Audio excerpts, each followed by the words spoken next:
Okay, ఇప్పుడు 27 ఉంది కదా ఇక్కడ. 27 అనేది లోపల ఇంటర్నల్ టెంపరేచర్ అన్నమాట.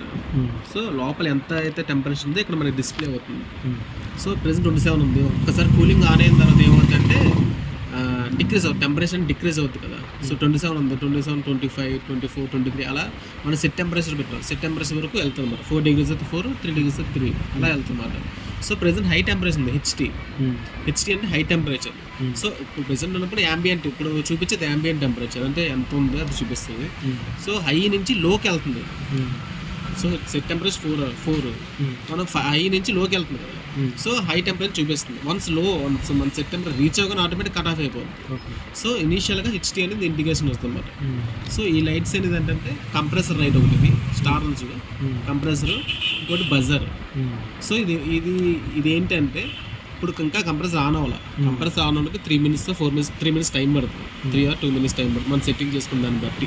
సో వన్స్ 3 minutes రీచ్ అవ్వగానే ఈ లైట్ అనేది స్టేబుల్గా ఇండికేట్ అవుతుంది అన్నమాట. ఇప్పుడు ఇలా బ్లింక్ అవుతుంది కదా, ఇప్పుడు బ్లింక్ అవ్వకుండా అలా స్టేబుల్గా ఉంటుంది.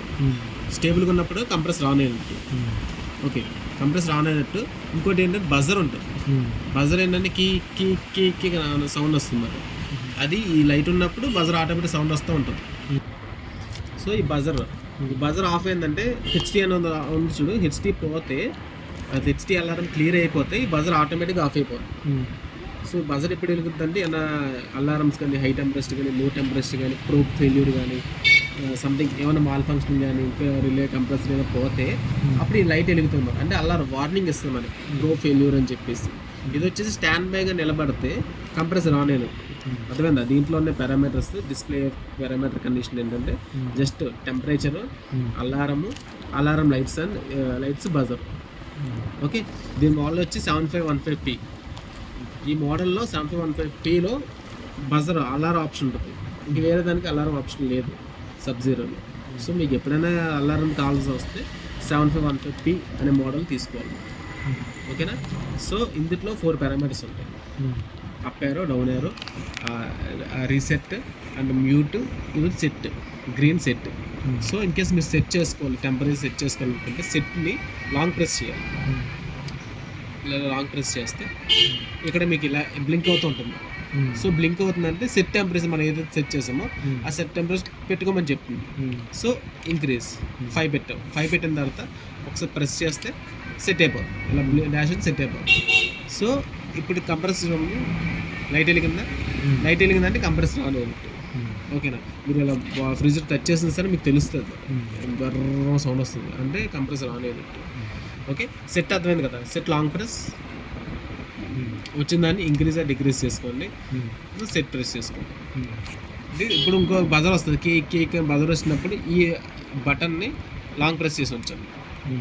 అంటే అలారం మ్యూట్ అవుతుంది అన్నమాట. అంటే జింగ్ కాదు, కీక్ అని సౌండ్ వస్తుంది, అది నొక్కితే మ్యూట్ అవుతుంది. ఓకే, ఇంకోటి ఇది కథగా అర్థమైంది కదా. సో నెక్స్ట్ పారామీటర్ సెట్టింగ్స్ ఉంటుంది. ఇన్ కేసు ఇంకోసారి కస్టమర్ పవర్ ఫ్లక్చుయేషన్ అయినప్పుడు మొత్తం రీసెట్ అయిపోవడం, రీసెట్ అయిపోతుంది అన్నమాట. అంటే మనం 5 పెడితే 5 ఉండదు, 10 ఉంటుంది. కంప్రెసర్ ఆన్ అవ్వదు, అసలు ఏమీ పని చేయదు, మాత్రం లైట్ వెలుగుతూనే ఉంటుంది. అలాంటప్పుడు ఏం చేయాలంటే ప్రోగ్రామ్ సెట్టింగ్స్కి వెళ్ళాలి. హెచ్టీ ఉంటుంది, ఇక్కడ డౌన్ ఏర్ ఉంది కదా, ఇక్కడ పిఆర్జీ అని ఉంటుంది, గుర్తుపెట్టుకోండి. పిఆర్జీ లాంగ్ ప్రెస్ చేస్తే ప్రోగ్రామింగ్ సెట్టింగ్స్లోకి వెళ్తాం. P1 అంటే ప్రోగ్రామ్ 1 అంటే దీంట్లో కూలింగ్ అని, హీటింగ్ అని పెట్టుకోవచ్చు. ఓకేనా? సో సెలెక్ట్ చేసుకోవడం ఎలా అంటే సెట్ ఉంది కదా, P1 బ్లింక్ అయినప్పుడు సెట్ నొక్కాలి. ఇలా వస్తుంది. 0 అంటే కూలింగ్, 1 అంటే హీటింగ్. ఓకేనా? సో 0 అంటే కంప్రెసర్ పెట్టాం కాబట్టి 0 పెట్టుకోవాలి. అది కాకుండా ఏ హీటర్ లాంటిది పెట్టామనుకో, హీటర్ లాంటి పెట్టినప్పుడు మాత్రం 1 పెట్టుకోవాలి. 1 పెట్టుకొని సెట్ నొక్కాలి. ఇప్పుడు 0 అంటే కంప్రెసర్ కాబట్టి 0 సెట్, 0 ఉంటేనే కూలింగ్, 1 అంటే హీటింగ్, అది గుర్తుపెట్టుకోండి. రీసెట్ అయినప్పుడు అడుగుతాడు ఎవడన్నా, సార్ ఇలా రీసెట్ అయిపోయింది ఏం చేయాలి, ఎలాగా దాని పొజిషన్ ఏంటి అని అడుగుతాడు. వెంటనే మీరు ఏం చేయాలి, వెంటనే P1లోకి వెళ్ళి ఎంత ఉందో చూడాలి. P1లోకి వెళ్ళి 0 ఉందో చూడాలి. కొంతమంది 1 ఉంటుంది, రీసెట్ అయినప్పుడు ఆటోమేటిక్ 1 అయిపోతుంది. సో 0 పెట్టుకోవాలి. 0 పెట్టి సెట్ నొక్కాలి. సెట్ నొక్కి నెక్స్ట్ P2 అంటే హై టెంపరేచర్ లిమిట్ మాట. ఇందాక మీ హెచ్టీ కనిపించిందా, ఆ హెచ్టీ ఎంతవరకు రావాలి అని దీంట్లో సెట్ చేసుకోవచ్చు. దీంట్లో సెట్ చేశాను. P2 అంటే 10 ఉంది, ఇలా 10 వస్తుంది. అంటే హెచ్టీ అనేది 10 వరకు కనిపిస్తుంది. వన్స్ 10 రాగానే ఆటోమేటిక్ హెచ్2 అలారం క్లియర్ అయిపోతుంది. సో ఆ సెట్టింగ్ P2లో ఉంటుంది. P2 అంటే H2 అదే హై టెంపరేచర్, P1 అంటే హీటింగ్ కూలింగ్ అని మోడ్, P2 అంటే అలా high alarm mode, high temperature mode. So set చేసుకుంటాం. నెక్స్ట్ P3 అంటే కూలింగ్ మోడ్. ఇప్పుడు హై పెట్టుకున్నాం కరెక్టే, ఇప్పుడు బజర్ రావాలని పెట్టుకున్నాం, కానీ ఇప్పుడు కూలింగ్ కూడా పెట్టుకోవాలి కదా. ఇప్పుడు కూలింగ్ వచ్చింది, కంప్రెసర్ వెళ్తుంది, కట్ ఆఫ్ అవ్వకుండా ఇంకా దిగిపోతుంది అనుకో, తెలియాలిగా మనకి. సెట్ టెంపరేచర్ 5 కదా, మన సెట్ టెంపరేచర్ 5 కాకుండా అది 4, 3, 0, 2 అలా -10 వెళ్ళిపోతుంది అనుకో. వన్స్ -5 రాగానే LT అని కనిపిస్తుంది. ఇప్పుడు దాకా HT కనిపిస్తుంది కదా, ఇప్పుడు LT కనిపిస్తుంది. అది డిక్రీజ్ చేసుకోవచ్చు. ఇది -5 పెట్టాం మనం, అర్థమైందా? High temperature HT, low temperature LT set చేసుకుంటాం. So 3 programs. ఇది ఫోర్త్ ప్రోగ్రామ్ వచ్చేసి డిఫరెన్షియేషన్ మాట. అంటే సెట్ టెంపరేచర్ ఇప్పుడు డిస్ప్లే మీద ఒకలాగా ఉంటుంది, ఒక్కోసారి ఇంక్రీజ్ కానీ డిక్రీజ్ కానీ అవ్వాలి, ఓకేనా? టెంపరేచర్ డిక్రీజ్ కానీ అవ్వాలి. అలాంటప్పుడు ఏం చేస్తామని దీంట్లో ఇంక్రీజ్ చేసుకుంటాం. ఒకసారి ఓకేనా. ఇప్పుడు P4 కదా, అది P4 అంటే అది డిస్ప్లే మీద డీవియేషన్ మనకు కనిపించడానికి. ఇప్పుడు సెన్సర్ పెట్టుకున్నప్పుడు మన సెట్ టెంపరేచర్ 5 యాక్చువల్గా 5 కదా, అక్కడ ఓన్లీ 3 కనిపిస్తుంది అనుకో, ఈ డౌన్ ఆరో ప్రెస్ చేయాలన్నమాట. అంటే ఈ P4లోకి వచ్చి దీన్ని డిఫరెన్షియేట్ చేయాలన్నమాట. అర్థమైందా? సపోజ్ 5 ఉంది, మనం ఎడిషనల్గా ప్రోబ్ పెడుతున్నప్పుడేమో ఆ ప్రోబ్ వాల్యూ వచ్చేసి అంత 3 చూపిస్తుంది, మనకేం 2 degrees ఎక్కువ చూపిస్తుంది ఫ్రిడ్జ్లో. 5 పెడుతుంది మన కాలిబ్రేషన్ వల్ల. సో P4 అనేది ఏంటంటే ప్రోబ్ క్యాలిబ్రేషన్ టైప్ ఉపయోగిస్తారు. అంటే ఇప్పుడు సపోజ్ P4 ఎగ్జాంపుల్ చెప్పినాం కదా, P4లో 5 ఉంది అనుకో, మన సెట్ టెంపరేచర్ 5, మన దీంట్లో 5 రీచ్ అయిపోయింది ఆల్రెడీ. 5 రీచ్ అయిపోయింది, కస్టమర్ ఏమో వేరే డౌట్ వచ్చి మన దాని మీద పెట్టుకున్నారు, అంటే వేరే క్యాలిబ్రేషన్ వేరే ప్రోబ్ సెన్సర్ పెట్టుకున్నారు. దాంట్లో 3 కనిపించింది. 3 కనిపిస్తుంది అంటే ఏంటి, దీంట్లో ఆల్రెడీ 2 degrees ఎక్కువ ఉందని అర్థం. అప్పుడు ఏం చేయాలి, P4 సెలెక్ట్ చేసి ఇది ఆల్రెడీ 2లో ఉంది, 2 degrees పెట్టుకోవాలి. అంటే 2 పెట్టుకున్నాను అనుకో, సపోజ్ 2 1 ఉంది దీంట్లో. సో 1 పెడితే తగ్గుతుంది. ఇప్పుడు నీకు కనిపించేది 5 అనుకో, డిస్ప్లేలో 4 అని కనిపిస్తుంది. అర్థమైందా? 2 పెట్టావు, 5 కనిపిస్తుంది. 3 పెడితే 6 కనిపిస్తుంది. సో అలాగా డిఫరెన్షియేట్ చేసుకోవడానికి. అర్థమైందా పాయింట్? నెక్స్ట్ P5 అంటే ఇది కూడా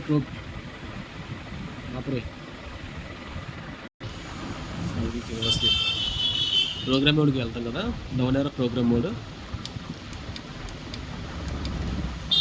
P4 ఏంటంటే ఎంటర్ చేస్తాం కదా, ఎంటర్ చేసిన తర్వాత 2 ఉంది కదా, యాక్చువల్గా సెట్ టెంపరేచర్ రీచ్ అవుతుంది. 5కి రీచ్ అయినప్పుడు కంప్రెసర్ 5 దగ్గర కట్ ఆఫ్ అయిపోతుంది. కట్ ఆఫ్ అయిపోయి మళ్ళీ ఎప్పుడు ఆన్ అవ్వాలంటే అది మనం సెట్ చేసుకుంటాం. మనం సపోజ్ 5 దగ్గర కట్ అయిపోయింది, కరెక్టే, మళ్ళీ ఇంక్రీజ్ అవుతుంది.